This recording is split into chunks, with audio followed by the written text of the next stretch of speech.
दोस्तों, अब तक की कहानी में आपने देखा कि भूषण जी ने विक्रम को अपने घर में कुर्सी से बांध दिया था और पूरा मोहल्ला शादी में गया हुआ था। किसी को नहीं पता था कि विक्रम भूषण जी के घर में है और उनके घर से लगातार टाइल्स काटने की आवाज़ आने की वजह से विक्रम की चीख भी बाहर आने की कोई गुंजाइश नहीं थी। आइए देखते हैं अब आगे क्या हुआ। विक्रम काफ़ी डरा हुआ था और लगातार मेहंदी और भूषण जी की मिन्नतें कर रहा था कि वह उसे छोड़ दे। लेकिन मेहंदी ने बोला, क्यों विक्रम, मैंने भी उस दिन बहुत मिन्नतें की थी कि मुझे छोड़ दो। तुमने मुझे छोड़ दिया था नहीं ना, बल्कि मेरे अकेले होने का फ़ायदा उठाया था, तो तुम्हें तो इसकी सज़ा मिलनी ही थी।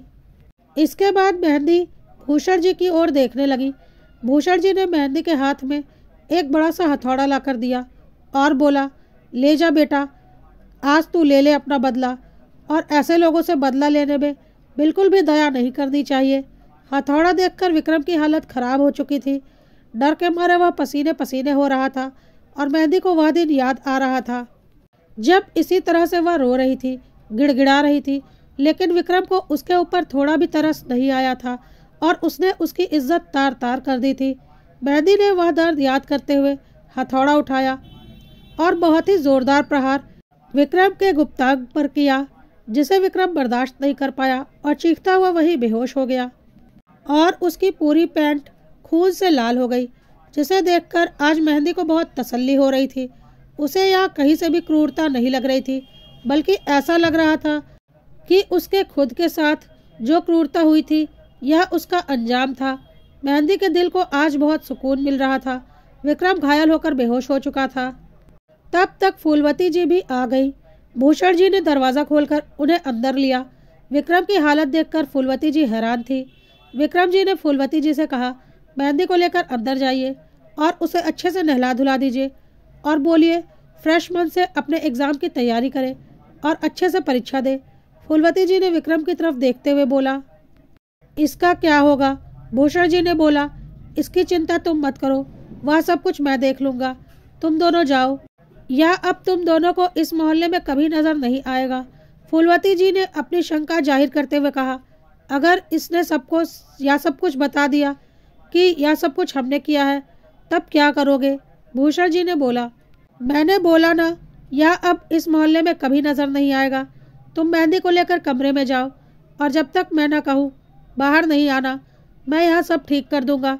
फूलवती जी मेहंदी को लेकर कमरे में चली गई। सुबह जब फूलवती जी और मेहंदी कमरे से बाहर आई तो बाहर सब कुछ ठीक था। भूषण जी ने वहां पूरी साफ सफाई कर दी थी। विक्रम का कहीं कोई अता पता नहीं था। बचा हुआ टाइल्स का काम भी रात में ही भूषण जी ने पूरा कर दिया था और आंगन को भी अच्छे से साफ कर दिया था। मेहंदी और फूलवती जी हैरानी से भूषण जी की ओर देख रहे थे। भूषण जी ने कहा, अरे मेहंदी बेटा, चलो जल्दी से चाय नाश्ता करो और एग्ज़ाम देने जाओ। देर नहीं हो रही तुम्हें एग्ज़ाम देने के लिए? और हाँ, पूरी तरह से नॉर्मल रहना जैसे आज तक थी। मेहंदी के मन में सुकून था, लेकिन थोड़ी बहुत घबराहट भी थी।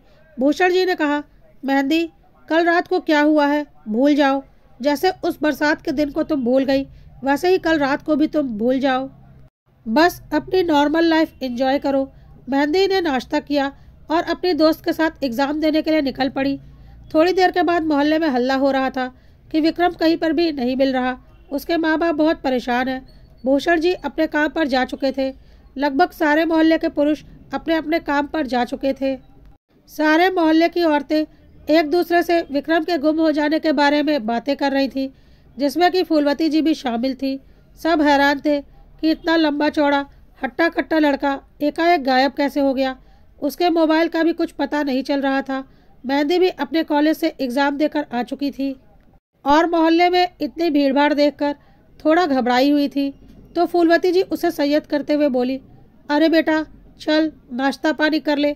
यहाँ तो सुबह से ही सबका मजमा लगा हुआ है।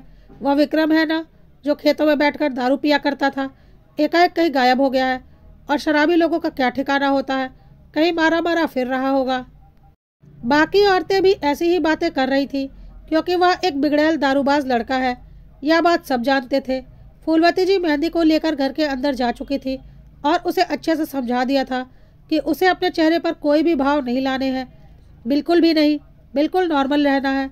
शाम को भूषण जी भी अपने काम से आ चुके थे। सारे मोहल्ले के पुरुष विक्रम के घर के पास इकट्ठा थे। पुलिस को बुला लिया गया था। हर तरफ से पूछताछ की जा रही थी। मोहल्ले का हर शख्स विक्रम को ढूंढने में विक्रम के माँ बाप की मदद कर रहा था, जिसमें भूषण जी भी शामिल थे। पर विक्रम का कहीं कोई पता नहीं चल रहा था।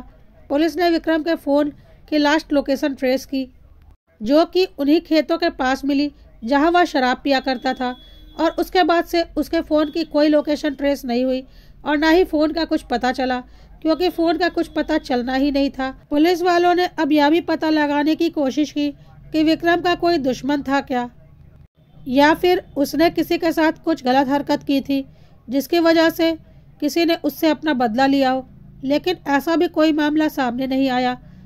पुलिस वालों को अभी कुछ समझ में नहीं आ रहा था कि विक्रम कहाँ होगा, और उन्होंने बोल दिया कि जब उन्हें विक्रम के बारे में कुछ पता चलेगा वह खुद ही खबर कर देंगे। तब तक घर वाले आसपास के रिश्तेदारों में पता करते रहे, क्या पता खुद ही कहीं चला गया होगा और खुद ही वापस आ जाएगा। पुलिस जा चुकी थी। एक एक करके सारे मोहल्ले वाले भी विक्रम के माता पिता को सांत्वना देकर अपने घर की तरफ जा रहे थे। भूषण जी भी जाते जाते विक्रम के पिता से बोल रहे थे, हो सकता है कि वह खुद ही कहीं चला गया होगा। जब किसी से कोई दुश्मनी नहीं थी तो ऐसे तो कुछ नहीं हो जाएगा। भरोसा रखें, जल्दी ही आपका विक्रम मिल जाएगा। कहकर वह भी अपने घर आ चुके थे। घर आने के बाद फूलवती जी और मेहंदी हैरानी से भूषण जी की ओर देख रही थी, और भूषण जी आराम से कुर्सी पर बैठकर चाय बनाने के लिए बोल रहे थे।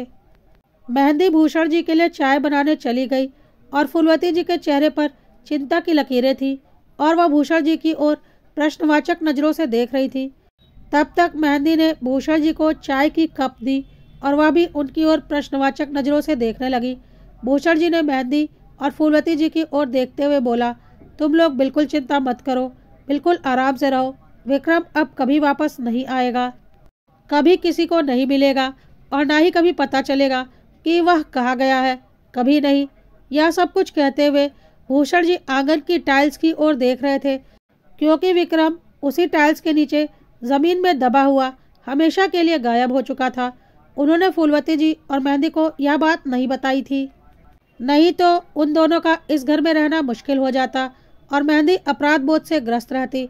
फूलवती जी और मेहंदी को कमरे में भेजने के बाद भूषण जी ने बेहोश विक्रम को आंगन के उस हिस्से में जहां टाइल्स लगाने का काम बचा था जमीन में गाड़ दिया था, जो गड्ढा उन्होंने पहले से ही खोद कर रखा था, क्योंकि सब कुछ पहले से प्लान्ड था। उसके बाद भूषण जी ने गड्ढा बंद करके उसके ऊपर अच्छे से टाइल्स लगा दी थी और सारी साफ सफाई कर दी थी। भूषण जी ने मेहंदी और फूलवती जी को साफ कह दिया, विक्रम कौन था, कहाँ से आया था, कहाँ गायब हो गया, सब बातें भूल जाओ, हमें उससे कोई लेना देना नहीं। वह जाने और उसके माँ बाप जाने, मैंने अपनी बेटी का बदला ले लिया। मुझे तो बस इस बात का सुकून है। बस अब आज के बाद उससे संबंधित कोई बात नहीं होगी। मेहंदी सिर्फ पढ़ाई पर ध्यान देगी और अपने जीवन में तरक्की करेगी, और उसके बाद हम देखभाल कर मेहंदी की अच्छे घर में शादी कर देंगे। मेहंदी हैरानी से अपने पिता की ओर देख रही थी, और पिता ने मेहंदी के सर पर हाथ रखते हुए बोला, अपने पापा के ऊपर भरोसा है ना बेटा? मेहंदी ने बोला, हाँ पापा, मुझे आपके ऊपर पूरा भरोसा है, और वह अपने पापा के गले लग गई। फूलवती जी भी सुकून से सांस ले रही थी। आखिर इतने दिनों के बाद उनकी बेटी आज सच में खुलकर मुस्कुराई थी। उसके चेहरे पर न आज बलात्कार का दर्द था और न ही वीडियो लीक हो जाने की कोई चिंता।